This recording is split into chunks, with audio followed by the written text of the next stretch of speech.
트럼프 대통령이 중국이 마약인 펜타닐을 단속하면 관세를 10%포인트 추가로 내리겠다면서 다시 한번 손을 내밀었습니다. 연방수사국 FBI가 할로윈 주말을 노린 테러 모의 용의자들을 미시간주에서 체포했습니다. FBI가 트럼프 대통령 관련 수사에 참여했던 특별요원 에런 탭을 해임했습니다. 트럼프 행정부가 합법 이민자의 노동허가 EAD 자동 연장 제도를 중단하면서 많은 이민자들이 일자리를 잃을 위기에 놓였습니다. 뉴욕에서 100년 만에 기록적인 폭우가 쏟아져 도심 곳곳이 물에 잠겼습니다.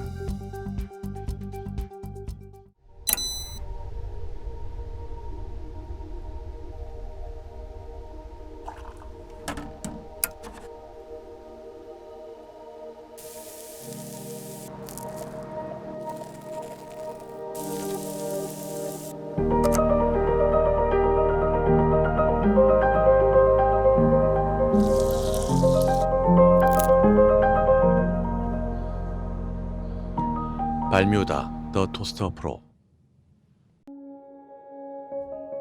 늘 가족이 먼저였던 당신, 늘 우리가 먼저였던 당신. 그런 부모님의 건강을 위해 서울 메디칼 그룹이 준비했습니다. 더 많은 의사, 더 다양해진 서비스, 더 커진 네트워크로 당신의 건강을 먼저 생각합니다. 사랑하는 마음으로 가족처럼 SMG. 시청자 여러분 안녕하십니까? 10월 31일 금요일 SBS 뉴스 시작합니다. 트럼프 대통령이 펜타닐을 단속하면 관세를 10%포인트 추가로 내리겠다면서 중국에 다시 한번 손을 내밀었습니다. 하지만 우방인 캐나다하고는 중단된 관세 협상을 재개하지 않을 거라고 말했습니다. 오늘 첫 소식 김범주 특파원입니다. 트럼프 대통령이 주말을 보내러 플로리다로 가는 비행기 안에서 다시 한번 시진핑 중국 주석을 추켜 세웠습니다. 중국이 미국 농산물을 전에 없던 수준으로 사기로 했고 마약 펜타닐도 열심히 단속하고 있다고 말했습니다. 그러면서 일이 잘 되면 관세를 10%포인트 추가로 내리겠다고 덧붙였습니다. So China is working very hard on that. I really believe that. And they have an incentive. I'd love to get rid of the extra 10%. 시 주석과 정상회담에서 10%포인트 관세를 내린 데 이어서 추가 10%포인트를 더 인하하면 대중국 관세는 37%까지 낮아지게 됩니다. 한국, 일본과 회담도 자신과 미국을 존경했다면서 대단하고 놀라웠다고 평가했습니다. 하지만 다른 전통의 우방인 캐나다와는 무역 협상을 재개하지 않는다고 못 박았습니다. 트럼프 대통령은 캐나다 온타리오주가 관세 때문에 미국이 피해를 입을 거라는 TV 광고를 내자 관세를 10%포인트 높여서 총 60%를 부과한 상태입니다. But you know what they did was wrong. He was very nice. He apologized for what they did with the commercial. Because it was a false commercial. 또 미국이 지하 핵실험을 하느냐는 질문에는 곧 알게 될 것이라고 답변을 미뤘습니다. You'll find out very soon, but we're going to do some testing. Yeah, other countries do it. If they're going to do it, we're going to do it. 또 미국과 갈등을 빚고 있는 베네수엘라를 공습할 계획이 없다고도 답했습니다. 뉴욕에서 SBS 김범주입니다. 미 연방수사국 FBI가 할로윈 주말을 노린 테러 모의 용의자들을 미시간주에서 체포했다고 밝혔습니다. 캐시 파텔 FBI 국장은 오늘 SNS를 통해 용의자들은 할로윈 행사 공격을 계획했다고 전하며 구체적인 혐의 내용은 추후 공개될 예정이라고 말했습니다. AP통신에 따르면 디트로이트 서부 디어본 일대에서 FBI 작전이 진행됐으며 현재 해당 지역에 대한 위협은 없는 것으로 확인됐습니다. FBI가 트럼프 대통령 관련 수사에 참여했던 특별요원 에런 탭을 해임했습니다. 탭은 FBI 샌앤토니오 지부장을 맡으며 2020년 대선 조작 의혹 수사를 감독한 바 있습니다. 공화당은 최근 해당 수사의 세부 기록을 공개하며 FBI의 지도부가 정치적인 동기로 수사를 진행했다고 비판했습니다. 탭은 20년 이상 FBI에 재직했으며 일부에서는 그의 해임 역시 정치적인 이유라는 주장을 펼치고 있습니다. 네, 트럼프 행정부가 합법 이민자의 노동 허가 EAD 자동 연장 제도를 중단하면서 수많은 이민자들이 허가 만료 시 일자리를 상실할 위기에 놓였습니다. 연방국토안보부는 30일부터 EAD 갱신 신청 시 최대 540일 자동 연장을 폐지한다고 발표했습니다. 이번 조치는 난민, 망명 신청자, 영주권 신청자, 비자 소지자의 배우자 등 광범위한 대상에게 영향을 미칩니다. 전문가들은 이번 조치가 예고 없이 시행돼 이민자와 고용주 모두에게 차질을 빚는다고 비판했습니다. 뉴욕에서 100년 만에 기록적인 폭우가 쏟아져 도심 곳곳이 물에 잠겼습니다. 폭우로 도로와 주택 지하실이 순식간에 침수되면서 2명이 숨진 것으로 확인됐습니다. 보도에 이두현 기자입니다. 지하철역 천장에서는 물이 폭포처럼 쏟아지고 거리 위 사람들은 무릎까지 차오른 빗물 속을 걸어갑니다. 강풍에 쓰러진 나무가 차량을 덮치면서 도심 전체가 물에 잠긴 듯한 모습입니다. 폭우로 도로와 주택 지하실이 순식간에 잠기며 브루클린과 맨해튼 워싱턴 하이츠에서 남성 2명이 숨졌습니다. 목격자에 따르면 브루클린에서 숨진 39살 남성은 반려견을 구하려 지하실로 들어갔다가 빠져나오지 못한 것으로 전해졌습니다. 뉴욕 전역에서도 교통이 마비되며 도시 기능이 사실상 멈춰섰습니다. 폭우로 항공편 수십 건이 결항, 지연됐고 지하철 운행이 중단되면서 시민 수천 명이 귀가하지 못했습니다. 국립기상청은 어제 오후 뉴욕에 단 10분 만에 25mm가 넘는 폭우가 쏟아졌다고 밝혔습니다. 특히 센트럴파크에는 하루 강수량이 1917년 이후 108년 만에 최고치를 경신했습니다. 폭우는 현재 그쳤지만 도심 곳곳에서는 여전히 복구 작업이 이어지고 있습니다. Every single time when it rains, my heart and pressure goes up because I know what to expect. It's causing so many problems. Even though the city came out and tried to correct it.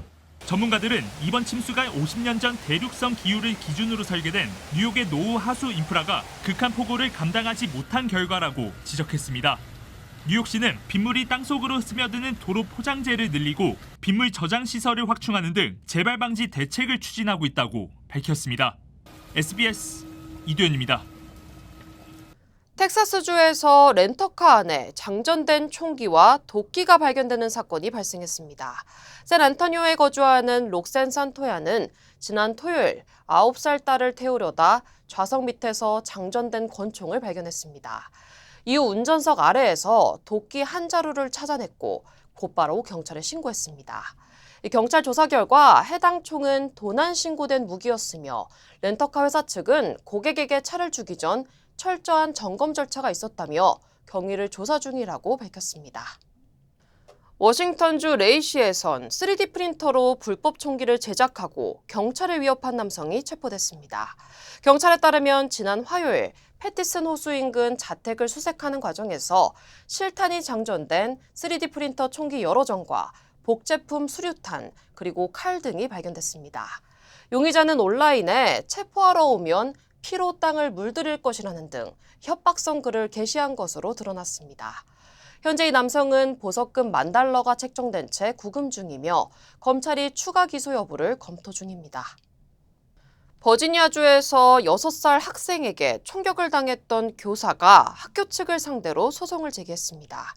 지난 2023년 버지니아 뉴포트 뉴스의 리치넥 초등학교에서 교사 에비게일 즈위너는 수업 중 학생이 쏜 총에 가슴과 손을 맞아 중태에 빠졌습니다.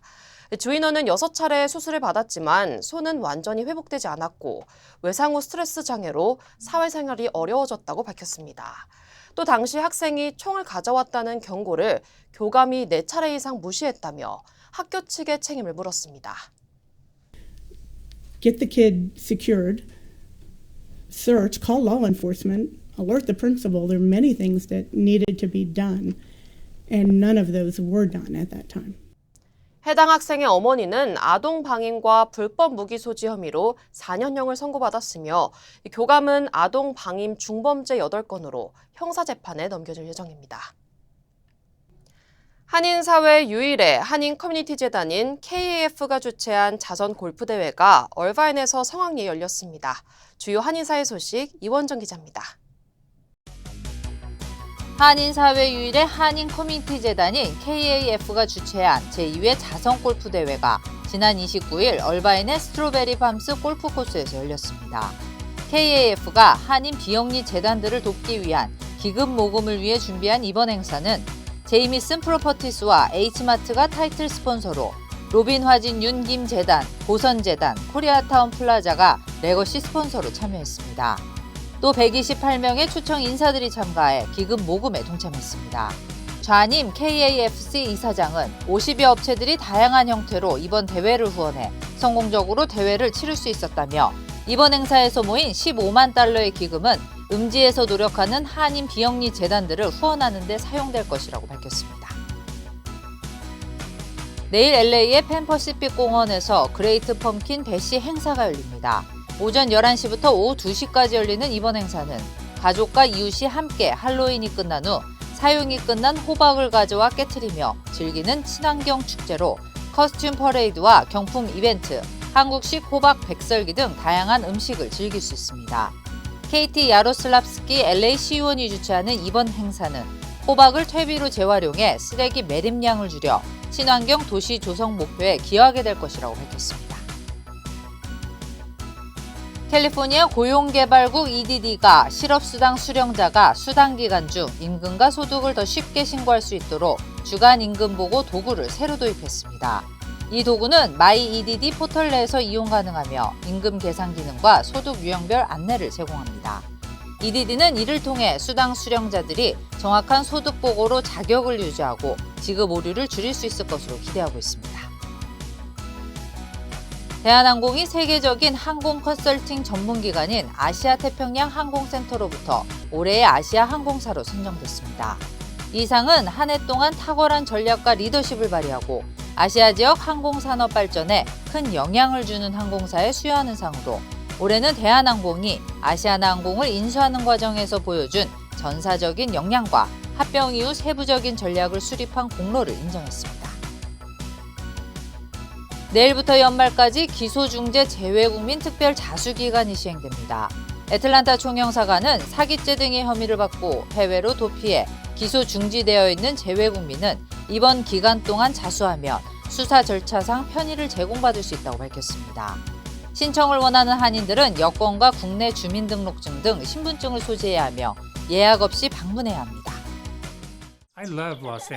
저는 많은 한국인들의 제2의 고향 LA를 사랑합니다. 저는 한국인의 꺼지지 않는 열정과 서로를 향한 따뜻한 정을 존중합니다. 그리고 한인 사회와 함께한 시간이 자랑스럽습니다. 앞으로도 오래도록 함께 발전하기를 진심으로 바랍니다. I'm Richard Hoffman. Let me help you. 리처드 호프만 법률 그룹. 에이미입니다. 골프하면 피부를 포기한다 하시잖아요. 자외선 때문에. 저는 셀리온 GF7 플러스를 사용하는데요. 피부 재생 효과가 정말 최고예요. 그래서 언제나 깨끗하고 탱탱한 얼굴. 7가지 피부세포 성장인자에 세포 노화 억제 특효 성분 NMN과 PDRN까지 플러스. 사람을 아름답게 피부과학 셀리온 GF7 플러스.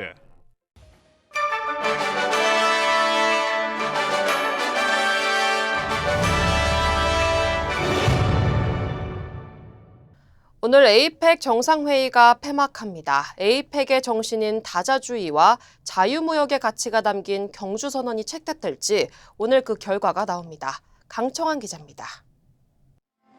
20년 만에 한국에서 열리는 에이펙 정상회의 본회의가 어제 시작됐습니다. 이재명 대통령은 의장 자격으로 21개 회원과 초청국 정상들과 일일이 악수하며 손님 맞이를 했습니다. 가장 마지막으로 입장한 시진핑 중국 국가주석과도 첫 대면 인사를 나눈 뒤 함께 회의장에 들어섰습니다. 지금부터 제32차 에이펙 경제 지도자 회의를 시작하겠습니다. 이 대통령은 자유무역 질서 변화와 인공지능 등 기술 혁명으로 국제 질서가 격변하고 있다며 협력과 연대를 강조했습니다. 에이펙이 걸어온 여정에 지금의 위기를 헤쳐갈 답이 있다고 믿습니다. 협력과 연대만이 우리를 더 나은 미래로 이끄는 확실한 해답입니다. 이 대통령은 초청국인 아랍에미리트의 왕세자를 비롯해 IMF 총재, 필리핀과 칠레의 정상들과 별도의 회담을 가졌습니다. 에이펙 기업인 자문위원회 오찬에선 과감한 규제 정비로 한국이 매력적 투자처로 거듭날 것이란 약속도 내놨습니다. 어제 저녁 공식 환영 만찬에는 정상들과 글로벌 CEO 등 400여 명이 참석했습니다. 우리 공동의 미래를 위해 건배를 제의하겠습니다. 건배! 회의 이틀째인 오늘 정상들은 미래 변화에 준비된 아시아 태평양의 비전을 주제로 AI 같은 신성장 동력의 창출 방안에 대해 논의합니다. 이후 이 대통령이 다음 개최국인 중국의 시진핑 주석에게 의장직을 인계하는 것으로 1박 2일 일정의 에이펙 정상회의는 모두 막을 내립니다. 경주에서 SBS 강청원입니다. 트럼프 대통령이 없는 에이펙 정상회의에선 시진핑 중국 국가주석의 존재감이 더욱 두드러지고 있습니다. 미국과 여전히 무역 긴장 관계를 이어가고 있는 시 주석은 보호무역을 고집하고 있는 트럼프 대통령을 겨냥해서 개방적인 경제 환경을 조성하자고 말했습니다. 김수영 기자입니다. 시진핑 중국 국가주석은 어제 에이펙 정상회의 연설에서 다자주의와 개방 경제를 유독 강조했습니다. 다자 간 무역 체제를 함께 지켜야 한다며 개방적인 지역 경제 환경을 조성하자고 말한 겁니다. 공급망 안정, 무역의 녹색화, 공평한 발전을 강조한 시 주석은 중국은 대외 개방에 문을 닫지 않고 오히려 더 활짝 열 것이라며 아시아 태평양 공동체를 만들자고 다른 정상들에게 제안하기도 했습니다. 시 주석의 이번 연설은 미국 이익을 최우선에 두고 일방적 관세 압박 등에 나선 트럼프의 미국 우선주의를 겨냥한 걸로 해석됩니다. 특히 트럼프 대통령이 1박 2일의 짧은 방한 일정만 소화하고 떠나며 에이펙 정상회의 본회의엔 불참한 상황에서 시 주석이 다자주의 수호자를 자임하며 영향력을 확대하려는 포석으로도 읽힙니다. 시 주석은 회의장 입장 순서를 가장 마지막으로 바꾸는가 하면 예정된 시간보다 15분이나 늦게 회의장에 등장하기도 했습니다. 트럼프 없는 다자 외교 무대에서 자신의 존재감을 극대화하려는 의도가 깔렸다는 뒷말도 나왔습니다. 오늘 에이펙 정상회의 종료 후 공동선언문인 경주선언이 나올지 현재로선 불투명하다는 전망이 많습니다. 에이펙 정상들의 선언은 만장일치로 채택되는데 미국과 중국, G2 강대국의 입장이 부딪히고 있기 때문입니다. 또 만약 선언이 나올 경우 중국이 주장하는 다자 무역의 가치가 선언문에 담길지도 주목됩니다. SBS 김수영입니다. 어제 경주에선 시진핑 주석과 다카이치 사네 일본 총리가 첫 정상회담을 가졌습니다. 냉랭한 관계를 반영한 듯 웃음기 없이 긴장감이 감돌았는데 두 정상은 비공개 회의에서 일본의 식민 침략과 중국의 동중국해 문제 등 민감한 사안을 언급한 것으로 알려졌습니다. 베이징에서 한상우 특파원입니다. 첫 회담을 위해 만난 시진핑 중국 국가주석과 다카이치 일본 총리는 비교적 굳은 표정으로 악수를 나눴습니다. 회담 모두 발언에서 중국은 건설적 관계를, 일본은 이해와 협력을 언급했습니다. 致力于构建契合新时代要求的建设性、稳定性的中日关系。日中間にはさまざまな懸案と課題もございますが、それらを減らして、理解と協力を増やして、具体的な成果を出していきたいと思います。 하지만 비공개 회담에서는 긴장감이 흘렀습니다. 시진핑 중국 국가주석은 식민 지배의 통절한 반성을 담은 무라야마 다마를 언급하며 일본이 침략 역사를 반성해야 한다고 주장했습니다. 또 일본이 중국의 올바른 인식을 갖길 바라고 양국이 서로의 위협이 되어선 안 된다고도 말했습니다. 대중 강경파로 야스쿠니 신사 참배를 해온 다카이치 총리에 대한 불편한 심기를 드러낸 겁니다. 일본도 민감한 현안을 쏟아냈습니다. 다카이치 총리는 분쟁 지역인 동중국해 문제와 중국산 히토류 공급망 문제에 대해 솔직하게 얘기했고 중국 내 일본인들의 안전 문제, 북한 문제, 그리고 홍콩, 신장, 위구르 상황에 대한 우려도 전달했다고 밝혔습니다. 이번 회담은 직전해야 시간과 장소가 확정되는 등 시작부터 진통을 겪었습니다. 회담 시간도 단 30분이었습니다. 중국은 다카이치 총리가 취임하자 전과 다르게 시 주석이 아닌 총리 명의로 축전을 보냈는데 이번 회담에서도 별도의 취임 축하는 하지 않았습니다. 베이징에서 SBS 한상호입니다. 이재명 대통령은 오늘 시진핑 중국 국가주석과 첫 한중 정상회담을 합니다. 어제 정상회의에서 가볍게 첫 인사를 나눈 두 정상은 오늘 한반도 비핵화를 포함한 평화 문제에 대해 논의합니다. 김하영 기자입니다. 경주 화백 컨벤션 센터에서 어제 오전 처음으로 만난 이재명 대통령과 시진핑 중국 국가주석. 악수와 함께 짧은 인사말을 주고받았습니다. 안녕하십니까. 이 대통령은 시 주석을 안내해 함께 회의장으로 입장했습니다. 그러자 시 주석은 경주가 아주 오랜 역사를 가진 도시라고 들었다며 매우 인상적이고 좋은 곳이라고 했습니다. 이어 황남빵을 맛있게 먹었다는 말도 덧붙였습니다. 이 대통령은 그제 한국에 도착한 시 주석에게 경주의 맛을 즐기시길 바란다는 메시지와 함께 경주 명물인 황남빵을 한식 보자기에 싸서 전달했는데 시 주석이 감사의 뜻을 밝힌 겁니다. 11년 만에 국빈 방한한 시 주석에 대한 공식 환영식과 이 대통령과 시 주석의 정상회담은 오늘 진행됩니다. 한중 정상회담 의제에 대해 대통령실은 이렇게 전했습니다. 민생 문제 해결에 대한 주제가 하나 채택이 될 거고요. 한반도 비핵화와 평화 실현이라는 평화의 문제에 대해서도 논의하기로. 두 정상은 우선 양국의 경제협력 의지를 확인할 걸로 보입니다. 이 대통령은 특히 북한 비핵화를 위한 중국의 적극적인 역할을 요청할 걸로도 예상됩니다. 미중 갈등 요인 가운데 하나인 히토류 등 공급망 협력 문제와 한국의 대미조선업 협력 프로젝트 마스가에 참여할 한화오션에 대해 중국 정부가 제재에 나선 문제 등도 회담에서 다뤄질 가능성이 있습니다. 지난 2017년 주한미군에 사드가 배치된 이후 이어져온 중국의 한류 금지령, 이른바 한한령과 서해 잠정조치 수역 내 중국 구조물에 대해 양국 정상의 언급이 있을지도 주목됩니다. SBS 김하영입니다. 에이펙 정상회의가 시작되자 김혜경 여사도 각국 정상의 배우자들과 함께 교류 활동에 나섰습니다. 공식 환영 만찬 메뉴는 비빔밥이 나왔고 군 복무 중인 배우 차은우 씨가 만찬 사회를 맡아 눈길을 끌었습니다. 김상민 기자입니다. 옥색 저고리에 연노란 치마에 한복 차림을 한 김혜경 여사. 캐나다 총리의 배우자 다이애나 폭스 카니 여사가 경주 불국사로 들어서자 손을 맞잡고 인사를 나눕니다. 어제 환담을 나눈 구면답게 인사말엔 다정함이 묻어났습니다. 뒤이어 도착한 뉴질랜드 총리의 배우자 아만다 럭슨 여사도 감탄을 아끼지 않았습니다. This is such a beautiful dress. 김 여사는 에이펙 기간 내내 한복을 직접 착용하며 홍보하고 있습니다. 김 여사를 비롯한 각국 정상의 배우자들은 불국사 경내를 둘러본 뒤 오찬을 함께하며 친교를 다졌습니다. 오늘 에이펙 정상회의 배우자 행사에는 21개 전체 회원 가운데 5개국 정상의 배우자들과 타이완 대표의 딸이 참석했습니다. 어제 출국한 트럼프 미국 대통령을 비롯해 시진핑 중국 국가주석, 다카이치 일본 총리 등은 배우자를 동반하지 않은 채 방한했습니다. 저녁엔 이 대통령 부부가 주재하는 공식 환영 만찬이 이어졌습니다. 경주산 식재료로 만든 나물 비빔밥과 한우 갈비찜 등 한식 요리와 함께 유명 셰프 에드워드 리가 메뉴 개발에 참여한 게살 샐러드와 구운 잣파이, 된장 캐러멜 인절미 등 서양식이 가미된 전체와 후식이 제공됐습니다.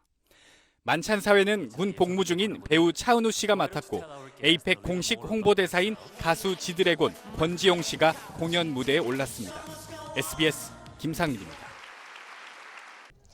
네, 에이펙을 계기로 한국을 찾은 젠슨 황 엔비디아 CEO가 깜짝 선물을 공개했습니다. 전 세계적으로 AI 수요가 폭증하면서 품귀를 빚고 있는 그래픽 처리 장치 GPU를 한국 정부와 주요 기업들에 26만 장 공급하기로 약속했습니다. 홍영재 기자입니다. 이재명 대통령이 젠슨 황 최고 경영자를 접견한 자리에는 치맥 회동을 했던 이재용 정의선 회장과 최태원 SK그룹 회장, 이혜진 네이버 이사의 의장도 참석했습니다. 젠슨 황이 예고했던 한국 국민들을 기쁘게 할 소식은 이 자리에서 공개됐습니다. 젠슨 황이 대한민국의 인공지능 관련 투자를 시작했다라고 제가 말씀드릴 수 있겠습니다. 엔비디아는 삼성전자와 현대차그룹 등 국내 기업 4곳과 우리 정부에 26만 장 이상의 최신 그래픽 처리 장치 GPU를 공급하기로 했습니다. 지난해 출시된 최신 제품인 블랙웰 기준으로 약 14조 원에 달하는 규모입니다. 이재명 대통령은 우리 AI 산업의 기폭제가 될 거라며 한국이 AI 글로벌 강국이 될 수 있도록 역할을 해달라고 당부했습니다.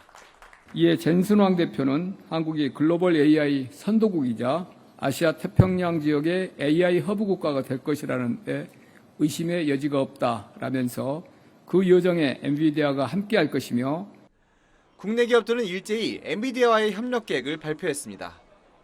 삼성전자는 GPU 5만 장을 탑재한 반도체 AI 팩토리를 세워 반도체 생산 속도와 수율을 높이겠다는 구상을 밝혔고 현대차그룹도 자율주행차와 로보틱스 모델 훈련을 위한 AI 팩토리 구축을 추진하기로 했습니다. 엔비디아와 현대차그룹은 우리 정부와 국내 피지컬 AI 분야 발전을 위해 약 30억 달러를 함께 투자하는 내용의 양해각서도 체결했습니다. 에이펙 CEO 서밋 마지막 연설자로 나선 젠슨 왕은 소프트웨어와 제조 역량, AI 기술을 함께 갖춘 한국에 특히 기회가 될 수 있는 시기라고 강조했습니다.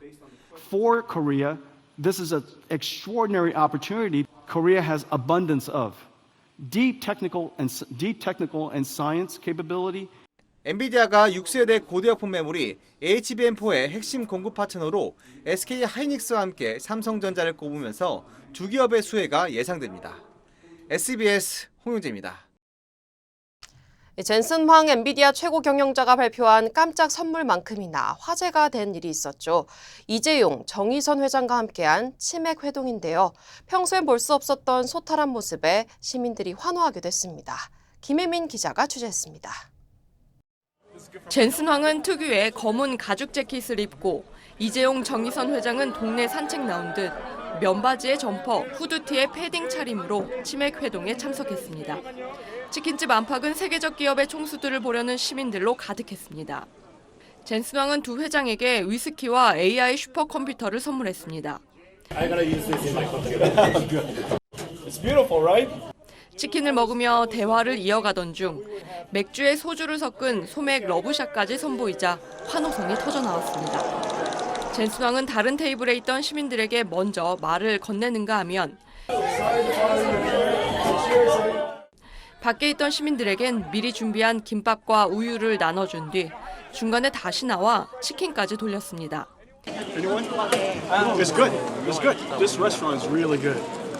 매장 손님들의 음식값을 모두 내주는 골든벨은 젠슨 황이 울렸는데 계산은 이재용, 정의선 회장이 한 것으로 알려졌습니다.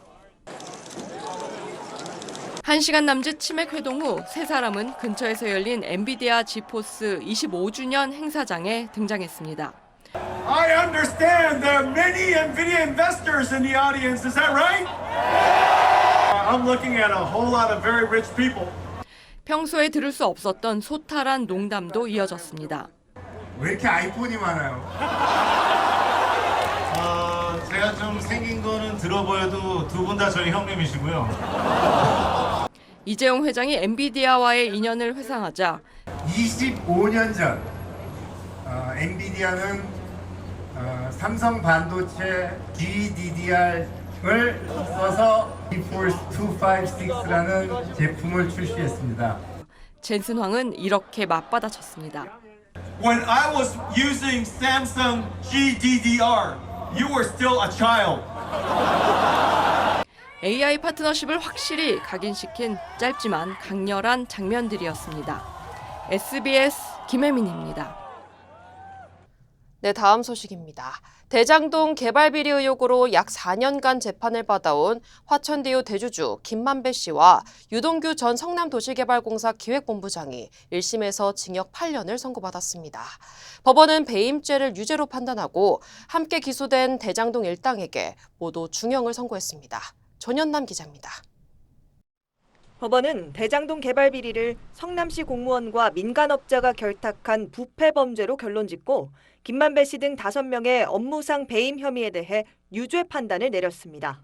지난 2021년 10월 사건 관련 첫 기소가 이뤄진 뒤 190여 차례의 공판 끝에 나온 판단입니다. 재판부는 화천대유 자산관리 대주주 김만배 씨에게 징역 8년과 추징금 428억 원, 유동규 전 성남도시개발공사 기획본부장에겐 징역 8년과 8억여 원의 추징금 등을 선고했습니다. 함께 기소된 정민용 변호사 등 나머지 3명에게도 징역 4년에서 6년을 선고한 뒤 5명 전원을 법정 구속했습니다. 재판부는 피고인들이 서로 공모해 성남도시개발공사가 확보했어야 할 배당이익 중 1,830억 원만 지급받아 공사에 손해를 발생시켰다고 밝혔습니다. 다만 손해가 발생했음에도 김 씨 등이 얻은 이득액은 산정할 수 없다고 판단했습니다. 재판부는 또 유 전 본부장을 비롯한 개발공사 측이 각종 편의를 제공했다며 김 씨 등 민간업자들의 요청을 받아 공모 지침서에 반영했고 우선 협상 대상자로 선정되도록 했다고 설명했습니다. 재판부는 그 결과 지역 주민에게 돌아갔어야 할 막대한 개발 이익이 민간업자들에게 배분됐고 이에 따른 실질적 피해도 전혀 회복되지 않았다고 지적했습니다. 또 재판부는 김만배 씨 등 민간업자들이 대장동 개발사업 특혜를 위해 이재명 대통령의 당시 성남시장 재선에 조력했다고도 명시했습니다. 오늘 판결 직후 김 씨 등 일부 피고인들은 항소하겠다는 의사를 밝혔습니다. SBS 전연남입니다. 이재명 대통령은 자신의 대장동 사건 수사와 재판에서 이 대장동 사업이 모범적 공익사업이란 입장을 유지해왔습니다. 하지만 법원이 대장동 사업이 성남시에 막대한 손해를 끼친 점을 인정하면서 이 대통령이 주장한 방어 논리도 흔들리게 됐습니다. 백운 기자가 보도하겠습니다. 지난 2021년 9월 민주당 대선 후보 경선 과정에서 대장동 의혹이 불거지자 이재명 대통령은 이렇게 해명했습니다. 대장동 민간 개발 특혜 사업을 막고 무려 5,503억 원을 시민의 이익으로 환수한 모범적인 공익 사업입니다. 검찰 수사 과정에서도 민간업자들에게 1,120억 원을 추가 부담시키고 성남도시개발공사의 이익은 더 확보했다며 배임죄가 성립하지 않는다고 주장했습니다. 하지만 법원은 오늘 대장동 개발 사업이 성남시에 막대한 손해를 끼쳤다는 점을 인정했습니다. 성남시가 초과이익 환수 대신 확정 이익을 설정해 스스로 이익 환수 기회를 저버렸다는 주장에 대해서도 이 대통령은 지자체는 공익을 추구하는 행정기관으로 안정성을 추구해야 한다며 문제가 없다는 입장이었지만 법원은 유동규 전 기획본부장이 실무부서의 초과이익 배분 의견을 합리적 근거 없이 묵살한 점도 배임죄 인정의 근거로 삼았습니다. 재판부는 유 전 본부장의 양형 이유를 설명하면서 성남시 수뇌부가 주요 결정을 하는 데 있어 민간업자들과 의견을 조율하는 등 중간 관리자 역할을 주로 담당한 측면도 나타난다고 밝혔습니다.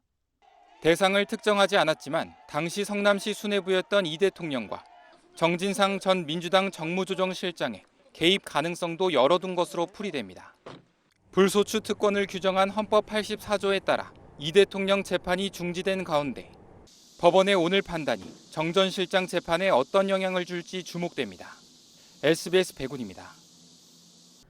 이틀 연속 재판에 나온 윤석열 전 대통령은 어제 법정에서 자신의 호위무사였던 김성훈 전 경호처장과 만났습니다. 윤 전 대통령은 또 신문 과정에서 특검팀이 김건희라고 칭하자 여사를 붙이라고 반발하기도 했습니다. 조윤아 기자입니다. 지난 7월 재구속된 이후 줄곧 재판에 불출석하던 윤석열 전 대통령이 어제 내란 우두머리 혐의 재판에 이어 오늘 체포방해 혐의 재판에도 출석했습니다. 고인 1회 공판기일에 출석하신 후에 2회, 3회 기일에 불출석을 하였습니다. 불출석으로 인한 불이익은 피고인에게 귀속이 됩니다. 오늘 재판엔 윤 전 대통령의 호위무사로 불렸던 김성훈 전 경호차장이 증인으로 나왔습니다. 김 전 차장이 법정에서 윤 전 대통령을 대면한 건 이번이 처음인데 특검 조사에서 윤 전 대통령이 체포 저지를 지시했다는 취지로 기존 입장을 번복했던 김 전 차장은 오늘 재판에서 또 진술을 번복했습니다. 체포영장 집행 당시 영장 집행을 막는 게 대통령 방침이란 얘기는 듣지 못했고 관저 앞 차벽을 설치한 건 박종준 전 경호처장 지시였다는 겁니다. 또 비화폰 서버 삭제 지시 의혹에 대해서도 접속을 제한하는 보안 조치였지 삭제를 지시하진 않았다고 주장했습니다. 재판 내내 변호인과 귓속말로 상의하는 모습을 보인 윤 전 대통령은 특검팀이 신문 과정에서 김건희라고 호칭하자 강한 불만을 드러냈습니다. 윤 전 대통령은 아무리 그만두고 나왔다고 해도 김건희가 뭐냐며 뒤에 여사를 붙이든지 해야 한다며 언성을 높였습니다. 윤 전 대통령 측은 향후 재판 출석 여부에 대해 주요 증인 신문이 있을 때 나오겠지만 모든 재판에 나오는 건 아니고 유동적이라고 밝혔습니다. SBS 조윤아입니다.